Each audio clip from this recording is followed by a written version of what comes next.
Hello viewers, welcome to this channel. आज हम लोग ट्रांसफार्मर के ऊपर कुछ न्यूमेरिकल प्रॉब्लम जो है वो सॉल्व करने वाले हैं। जो हम लोग जो थ्योरी डिस्कस किए हैं उसी के ऊपर बेस्ड करके छोटा छोटा थी न्यूमेरिकल प्रॉब्लम जो है वो हम लोग सॉल्व करेंगे।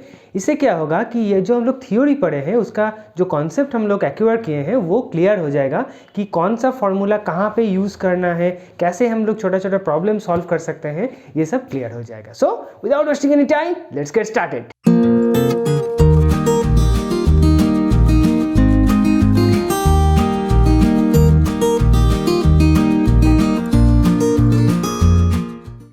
This one is your first problem. देखो फर्स्ट प्रॉब्लम क्या है। An ideal 25 kVA transformer has 500 turns on the primary winding, that means N1 500 है, and 40 turns on the secondary winding, that means N2 है 40. Okay, that means this one is a step down transformer. The primary is connected to 3000 volt 50 hertz supply. Calculate primary and secondary current on full load, secondary EMF and the maximum core flux.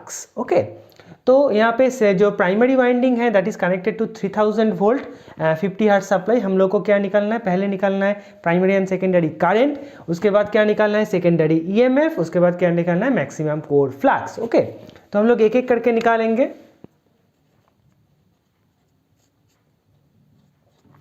पहला क्या है देखो, primary and secondary current. Primary and secondary current means I1 and I2. Okay, I1 and I2. अब यहाँ पे देखो क्या है, ये जो ट्रांसफार्मर है that is 25 kVA transformer. 25 kVA, 25 kVA means 25 kilo volt ampere. That means this one is the multiplication of voltage and current. ये क्या है, वोल्टेज और करंट का मल्टीप्लीकेशन है. अब इस मल्टीप्लीकेशन को अगर हम लोग वोल्टेज से डिवाइड करेंगे तो हम लोग को क्या मिलेगा, करंट.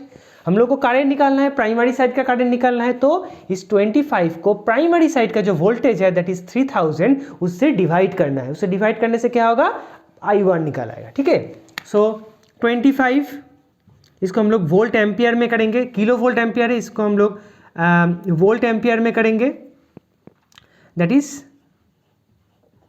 3000. Okay, that means 25/3. सो 25/3 का वैल्यू कितना आ रहा है देखो,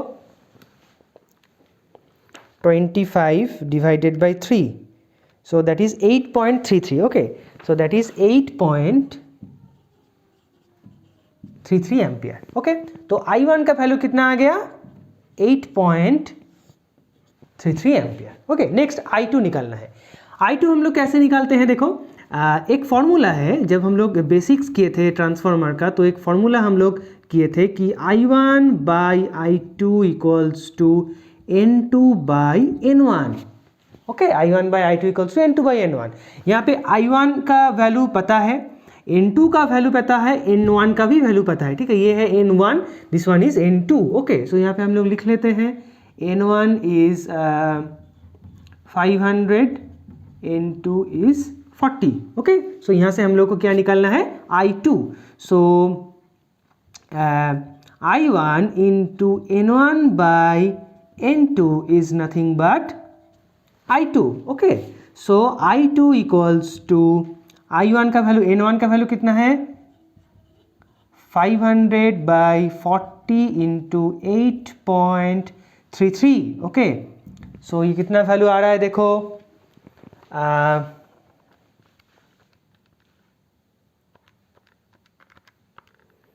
divided by nothing but 104.125 ampere. Okay, so I2 का वैल्यू आ गया 104.125 एम्पियर. ओके, तो I1 I2 का वैल्यू आ गया. नेक्स्ट हम लोग क्या निकालना है, सेकेंडरी EMF. सेकेंडरी EMF हम लोग को निकालना है. ठीक है, तो सेकेंडरी EMF हम लोग कैसे निकालेंगे, उसके पहले हम लोग प्राइमरी जो EMF है वो निकाल लेते हैं. ठीक है, प्राइमरी EMF क्या है देखो,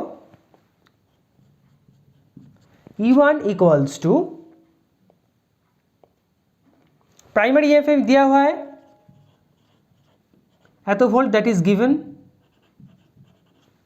E1 is given that is 3000 volt, हम लोग को E2 निकालना है। ओके, सो ये हम लोग फॉर्मूला जानते हैं, E1 by E2 equals to N1 by N2, right. तो सेकेंडरी EMF हम लोग कैसे निकालेंगे, E2 equals to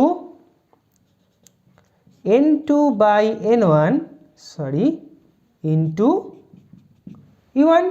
okay, so E2 का वैल्यू कितना आया है, N2 that is 40 by 500 into 3000। Okay,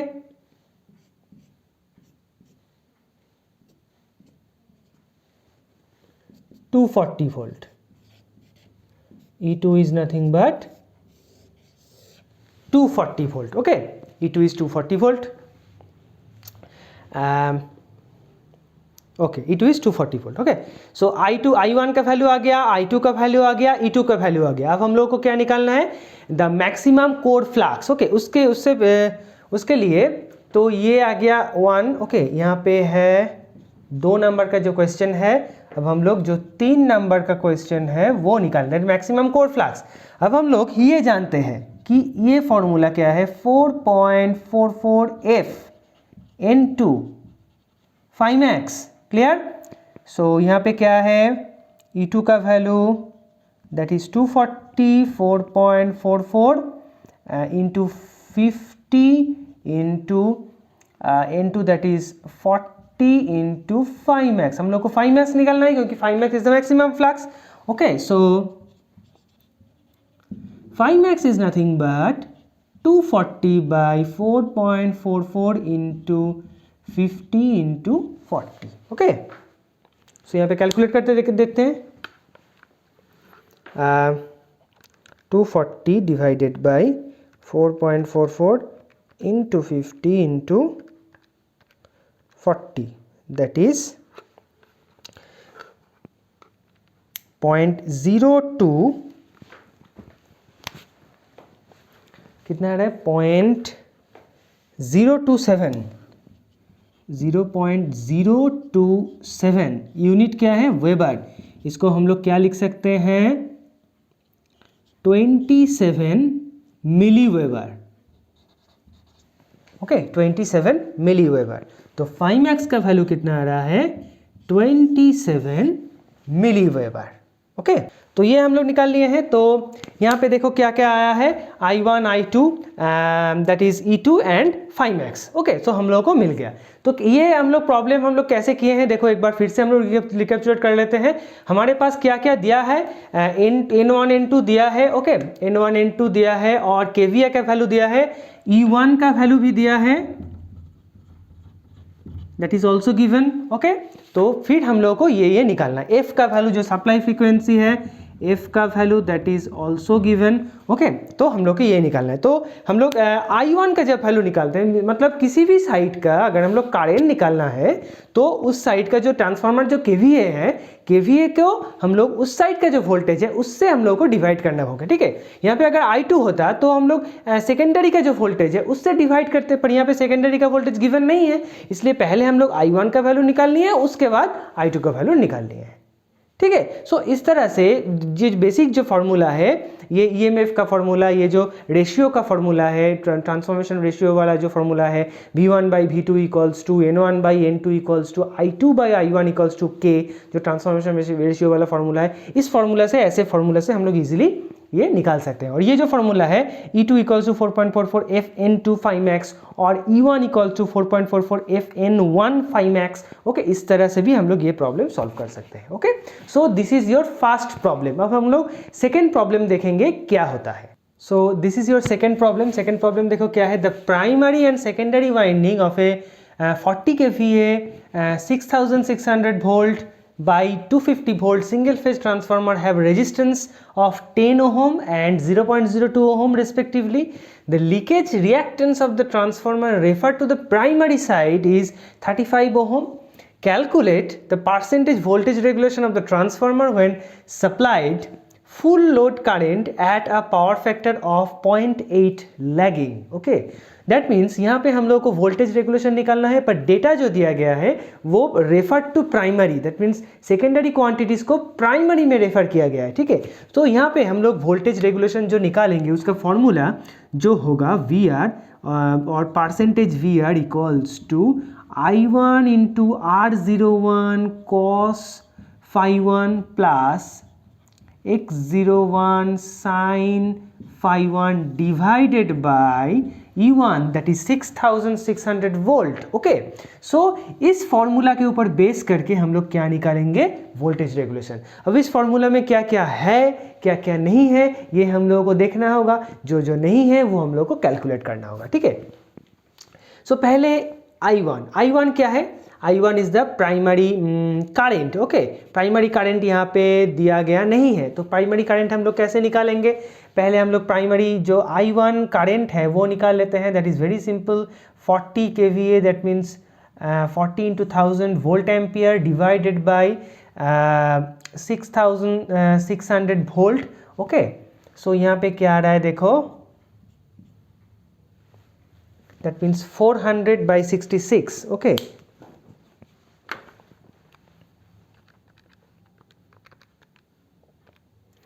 that is 6.06 ampere. तो I1 आ गया। नेक्स्ट हम लोग क्या निकालेंगे, R01 दैट मीन्स जो प्राइमरी साइड का टोटल रेजिस्टेंस है रेफर करने के बाद वो, और X01 क्या है, लीकेज रिएक्टेंस रेफर करने के बाद, ये तो दिया गया है, ठीक है। X1 is X01 that is 35 ohm given. Okay, तो हम लोग को क्या निकालना है, R01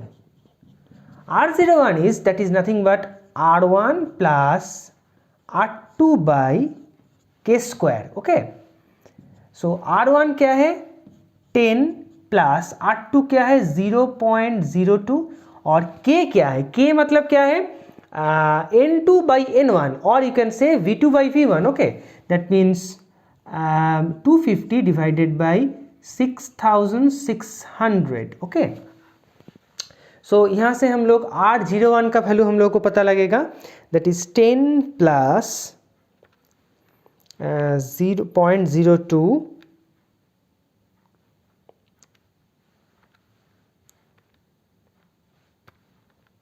0.02 divided by 250 by 6600। Okay, इसका क्या होगा, स्क्वायर होगा, इसका जो है स्क्वायर होगा क्योंकि के स्क्वायर है वहाँ पे, ठीक है। सो ये अगर करोगे तो क्या आएगा देखो 23.93 ohm, that is nothing but R01।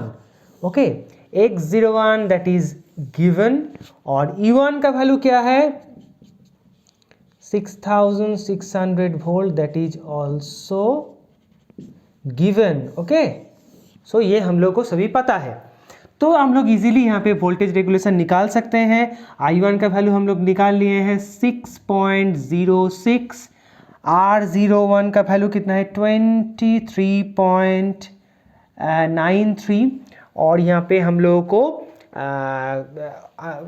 cos phi1 का वैल्यू निकालना था, तो यहाँ पे पावर फैक्टर दिया है cos phi1 is nothing but 0.8। Okay, so हम लोग को साइन phi1 निकालना है, ठीक है। सो cos इन्वर्स करेंगे हम लोग 0.8, ये आया 36.86।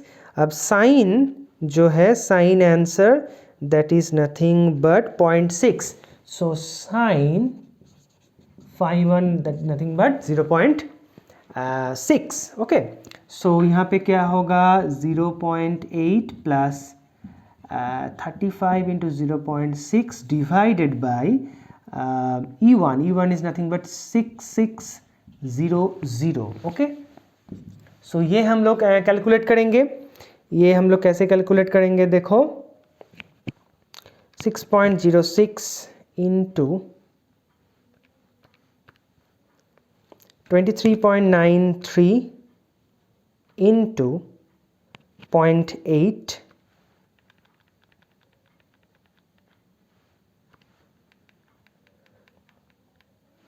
प्लस 35 इंटू 0.6, ठीक है, ये क्या आ रहा है 243.27, okay, oh sorry 243.27 divided by 6600, okay, और यहाँ पे एक 100 मल्टीप्लाई होगा क्योंकि हम लोग परसेंटेज वोल्टेज रेगुलेशन निकाल रहे हैं, ओके।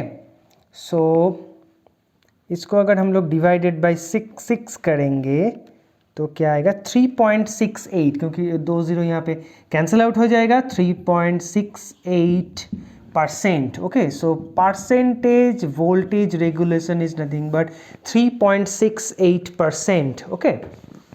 सो ऐसे हम लोग इजीली वोल्टेज रेगुलेशन निकाल सकते हैं, ठीक है। जब हम लोग थ्योरी पढ़े थे तब एक चीज़ हम लोग यहाँ पे कर रहे थे I2, okay, I2 R02 cos phi 2 I2 X02 sin phi 2, ये हम लोग करे हैं। पर यहाँ पे जो प्रॉब्लम था वो प्रॉब्लम कुछ अलग तरह से था, क्योंकि प्रॉब्लम में जो सेकेंडरी क्वांटिटीज़ है वो प्राइमरी में रेफर किया गया है, ठीक है। इसकी वजह से हम लोग यहाँ पे जो फॉर्मूलाज है, यहाँ पे जो 1 की जगह में हम लोग जो 2 लिखते थे वो 2 की जगह में हम लोग 1 लिखे हैं। यहाँ पे I1 R01 X01 phi 1 sin phi 1 cos phi 1 सभी 1, मतलब प्राइमरी साइड क्वांटिटीज के हिसाब से हम लोग ये कैलकुलेट किए हैं, ठीक है।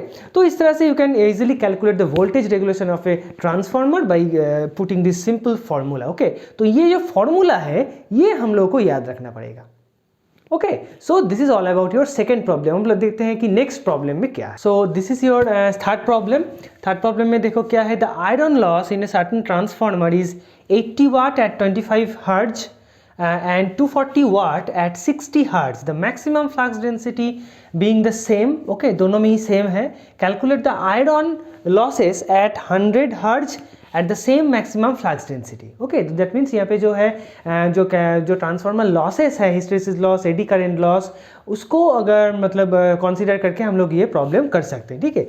उससे पहले जो एक छोटा सा इक्वेशंस हम लोग को ड्रॉ करना पड़ेगा, जैसे कि ये जो हिस्टैरिसीस लॉस है that is proportional to F, and eddy current loss जो है that is proportional to F square, okay. तो ये अगर प्रोपोर्शनलिटी साइन को अगर हम लोग हटाएंगे तो ए एफ और that is nothing but B F square, okay.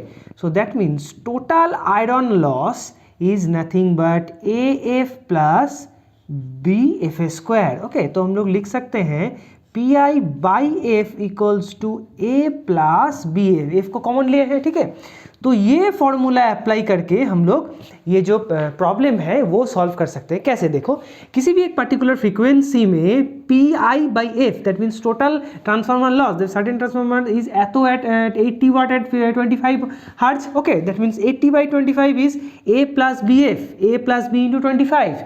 Next क्या है, 240 watt is 60 hertz, 240 watt at 60 hertz. तो ऐसे हम लोग दो इक्वेशंस फॉर्म करेंगे, उसके इक्वेशन से हम लोग ए और बी जो कांस्टेंट है उस वैल्यू को हम लोग सॉल्व करेंगे। उसके बाद हम लोग 100 हर्ट्ज के लिए कितना टोटल लॉस आ रहा है, कितना टोटल आयरन लॉस आ रहा है वो निकालेंगे, ठीक है।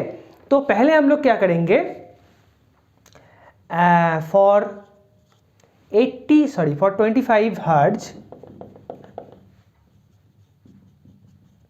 for 25 hertz 80 by 25 equals to a plus b into 25, okay। Next क्या है, for 60 hertz 240 by 60 equals to a plus 60b, okay. So ऐसे दो इक्वेशन जो है, इक्वेशन 1 एंड इक्वेशन 2 हम लोग फॉर्म कर लिए हैं, ठीक है। अब इस दोनों इक्वेशंस को हम लोग को सॉल्व करना है, ठीक है। तो दोनों इक्वेशंस को हम लोग यहाँ पे लिख लेंगे, इसको हम लोग मिटा देते हैं यहाँ पे। तो दोनों इक्वेशंस हम लोग लिख लेते हैं, that is 25a plus 25 into 25 that is 625b equals to 80 and 60a plus 60 into 60 that is 3600, okay, 3600 B that is 240. Okay, so यहाँ पे हम लोग पहले एक ज़ीरो हम लोग कैंसिल आउट कर देते हैं. 6A plus 360B that is 24. Okay, यहाँ पे और भी सिंप्लीफिकेशन हो सकता है. A plus 60B plus equals to 4. Okay, तो ये इक्वेशन 2 बन गया और ये इक्वेशन 1 है. ठीक है, तो इसको अगर हम लोग सॉल्व करेंगे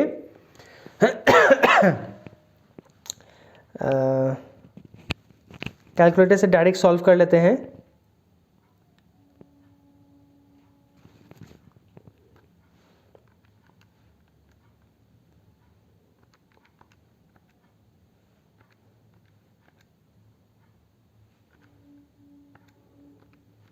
$60 और यहाँ पे क्या है 4. ओके, तो A का वैल्यू आ रहा है 2.62 और B का वैल्यू आ रहा है 0.22.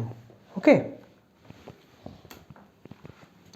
तो ये A और B का वैल्यू आ गया. अब हम लोग ये फार्मूला जो है, ये जो फार्मूला है, इस फार्मूला से हम लोग 100 हर्ट्ज के लिए PI निकालेंगे. That means total PI is nothing but 2.62 into 100 plus 0.22 into 100 square. Okay, so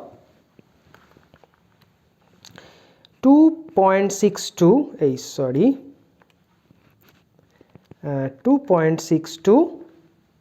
into 100